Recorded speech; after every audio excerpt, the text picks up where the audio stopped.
வணக்கம். புது வசந்தம் சேனல் நேயர்களே, நான் உங்கள் அன்பான சயின்டிபிக் வேதிக் அஸ்ட்ராலஜர் அஸ்ட்ரோ ரஞ்சித் பேசுகிறேன். நல்லது நினைப்போம், நல்லதே நடக்கும். இந்த வீடியோவில் நம்ம என்ன பார்க்க போறோம்னா, 2026 ஜூன் மாதம் வரக்கூடிய குரு பெயர்ச்சி தனுசு ராசிக்காரர்களுக்கு எத்தகைய ஒரு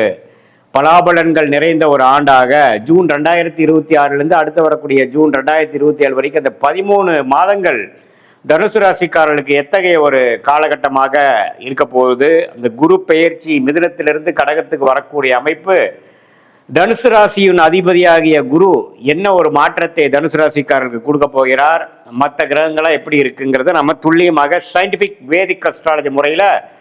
எதையுமே மிகைப்படுத்தாமல் உள்ளது உள்ளவாறு ஒரு கிரகம் ஒரு டிகிரியில் இருக்கும் பொழுது ராசிக்கு என்ன வித தாக்கத்தை கொடுக்க போகிறார், எது மாதிரி விஷயங்கள் நம்ம எதிர்பார்க்கலாம், கர்மா எப்படி செயல்பட போகிறதுங்கிறது அறிவியல் சார்ந்த கலையாகிய இந்திய வேத ஜோதிட அடிப்படையிலான ஒளி தத்துவம் மூலமாக சயின்டிபிக் வேதிக் அஸ்ட்ராலஜி முறையில் நம்ம பார்க்குறோம். இப்போ பாருங்க, குரு ஜூன் 2ஆம் தேதி 2026 அப்போ பார்த்தீங்கன்னா மிதுனத்தில் இருந்து கடகத்துக்கு மாறுவது ஒரு நல்ல மாற்றத்தை கொடுக்குது. என்ன மாற்றத்தை கொடுக்குன்னா, ராசி அதிபதியே பலமடைகிறார், உச்சமடைகிறார். எங்க உச்சமடைகிறார்? 8ஆம் இடத்துல உச்சமடைகிறார். 8ஆம் இடங்கிற ஒரு மாதிரியான மர்மமான ஒரு இடத்துல உச்சமடைஞ்சு ராசி அதிபதி, அது குருங்கிற சுப கிரகம் நல்ல ஒரு அமைப்பு ஸ்தானபலம் பெறும் பொழுது எது மாதிரி விஷயங்கள் கொடுக்கும் அப்படின்னா,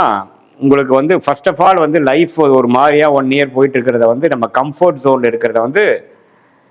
பிரிச்சு விடும். கம்ஃபர்ட் ஜோன்லேருந்து நம்ம விலக்கி அடுத்த வரக்கூடிய வாழ்க்கையில் வரக்கூடிய நகர்வுகளை நோக்கி நாம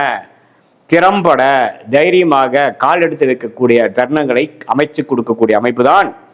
தனுசு ராசிக்காரர்களுக்கு. இந்த குரு 8ஆம் இடத்துக்கு போகிறது.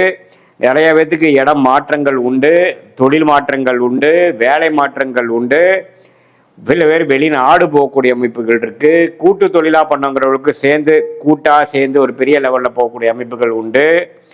ஷேர் மார்க்கெட், ஸ்டாக் மார்க்கெட்லாம் நம்ம இருக்கிறவங்க இன்னுமே அவங்களுடைய இன்வெஸ்ட்மெண்ட்ஸ்லாம் இன்னும் கொஞ்சம் அதிகமாகி இன்னும் பெரிய லெவலுக்கு போகக்கூடிய அமைப்புகள் உண்டு. சனி 4ஆம் இடத்திலிருந்து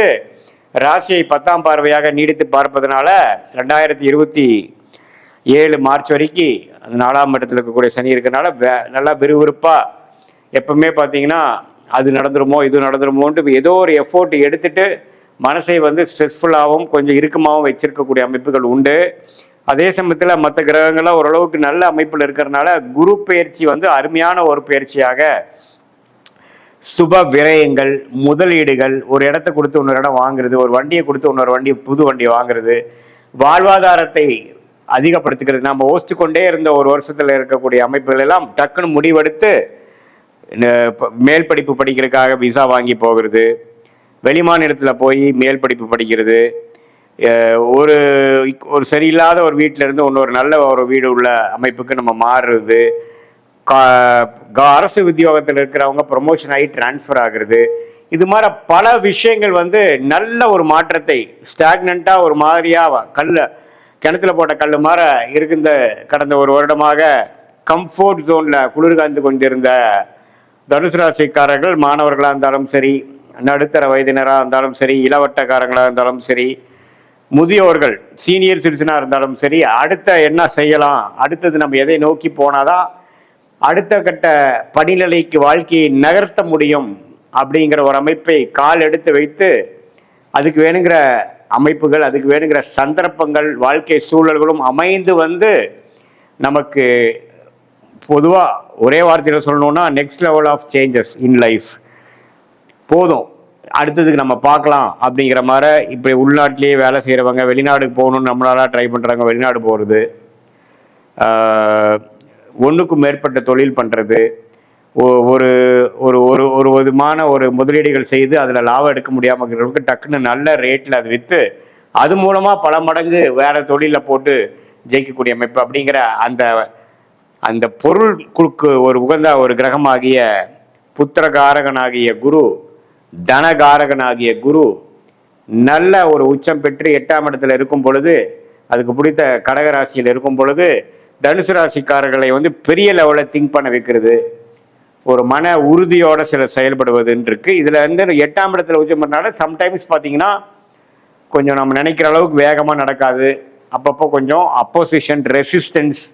தடங்கல்கள் வரக்கூடிய அமைப்புகளும் இருக்கும். பட் அதெல்லாம் தாண்டி நம்மளுடைய வாழ்க்கை குறிக்கோள்கள் என்னங்கிறத நோக்கி அதில் நம்ம போய் ரிஸ்க் எடுத்து வாழ்க்கையில் கம்ஃபர்ட் ஜோன்லேருந்து விலகி அடுத்த கட்ட வாழ்க்கை ஸ்டேஜஸ்க்கு நகரக்கூடிய ஒரு அருமையான ஒரு தருணமாக எடுத்துக்கலாம். இதில் வந்து நவம்பர், டிசம்பர், ஜனவரி இந்த வருடத்தின் கடைசி 2 மாதமும் ஜனவரி மாதம் 2027 பார்த்தீங்கன்னா குரு சிம்மத்துக்கே வரனால 9ஆம் இடத்துக்கு வந்து ராசியை பார்க்குறார். அந்த டைம் பார்த்தீங்கன்னா ஓரளவுக்கு செய்த முயற்சி ஜூன், ஜூலை, ஆகஸ்ட், செப்டம்பர், அக்டோபரில் செய்த முயற்சிக்கு தகுந்த ஒரு நல்ல பலன்களும் நம்ம நடுவால பார்ப்போம். ஸோ ஓரளவுக்கு அந்த அதிபக்கிரமாக சிம்மத்துக்கு போகக்கூடிய குருவும் தனுசு ராசிக்கு நல்ல பலன்களை கொடுக்குறார் அப்படிங்கிறத தெரிந்து கொண்டு இந்த குரு பயிற்சி 8க்கு போய் மறைஞ்சிட்டார், அஷ்டமத்தில் போயிட்டாருங்கிற நம்ம பயப்பட வேண்டியதில்லை. அஷ்டமத்தில் போனாலும் உச்சம் பெறுகிறார், 2ஆம் இடத்தை பார்க்குறார், 12ஆம் இடத்தை பார்க்குறார், 4ஆம் இடத்தை பார்க்குறாருங்கிறது நம்ம தெரிஞ்சுக்கணும். 4ஆம் இடத்துலேருந்து தாயாரின் உடல்நிலை, இடம், வீடு, வண்டி, வாகனத்தில் சில சேதாரங்கள், சில பிரச்சனைகள் கொடுத்து கொண்டிருந்த சனி குருவின் உச்ச குருவின் பார்வையால் தன்மை அடைந்து பிரச்சனைகள் கொஞ்சம் சாந்தமாயி இனிமேல் வரக்கூடிய பிரச்சனைகள் அவ்வளோ இல்லைங்கிற மாதிரி சனி கொடுக்கும் தொல்லைகள் கம்மியாகிற அமைப்பு இந்த குரு பயிற்சி கட்டாயம் உண்டாக்கி கொடுக்குது தனுசு ராசிக்காரர்களுக்கு. ஸோ இது வந்து ஒரு பொதுவான பலனே தவிர உங்களுடைய ஜென்ம ஜாதகத்தில் நீங்கள் எந்த தசாபுக்திகளில் இப்போ போயிட்டு இருக்கு, என்ன லக்னத்தில் பிறந்தீங்க, அந்த லக்னத்துக்கு இப்போ போயிட்டு இருக்க தசாபுக்திகள், அந்தரங்கள், சூக்ஷ்மம் எப்படி இருக்கு, எந்தெந்த டிகிரியில் எந்தெந்த கிரகங்கள் இருக்கு, நீங்கள் பிறக்கிறப்போ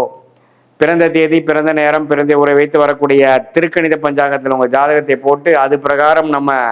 லக்னம், ராசி, நீங்கள் வந்து பூராட நட்சத்திரமா, மூல நட்சத்திரமா, உத்திராட நட்சத்திரமா அப்படிங்கிறதெல்லாம் ஓரளவுக்கு நல்லா தீர ஆராய்ந்து அதுக்கு தகுந்த மாதிரி நம்மளுடைய ஜோதிட கணிப்பு அடுத்த வரக்கூடிய 6 மாதம் எப்படி, அடுத்த வரக்கூடிய 1 வருடம் எப்படிங்கிறதெல்லாம் நம்ம ஓரளவுக்கு பிரித்து பார்க்கும் பொழுது நல்லாவே நமக்கு லாங் டேர்ம் எப்படி இருக்க போகுது, ஷார்ட் டேர்ம் எப்படி இருக்க போகுது, எது மாதிரி பிராப்தங்கள் காத்து இருக்கிறது, எது மாதிரி விஷயங்கள் நமக்கு உகந்ததாக இல்லை, எந்த நேரத்தில் எது மாதிரி முடிவுகள் எடுத்தால்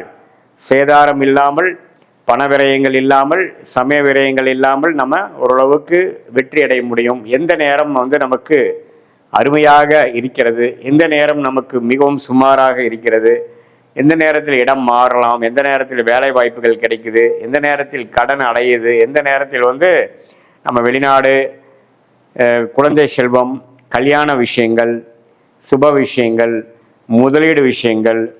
எல்லாமே வாழ்க்கைக்கு அந்தந்த வயதுக்கு தேவையான முக்கியமான சில காலகட்டங்களில் நம்ம எந்தெந்த முடிவுகள் எடுப்பது நல்லது, எந்த நேரம் எதை காட்டுகிறது, எப்படி நம்ம வந்து பிரச்சனைகளிலிருந்து மீண்டு ஓரளவுக்கு ஒளிமயமான தெளிவு பொருந்திய ஒரு வாழ்க்கையை நோக்கி நம்ம எப்படி போகிறது, அதுக்கு வந்து சயின்டிஃபிக் வேதிக் அஸ்ட்ராலஜி நம்மளுடைய ஜாதகம் எந்த மாதிரி ஒரு அமைப்பு நமக்கு சொல்லுது அப்படிங்கிறதை துல்லியமாக பார்த்து அது மூலமாக நாங்கள் பலன் பெற்று வாழ்க்கையில் வெற்றி பெற முடியும் என்று சொல்ல விரும்புகிறேன். மீண்டும் மற்றொரு காணொளியில் சந்திப்போம். நன்றி, வணக்கம்.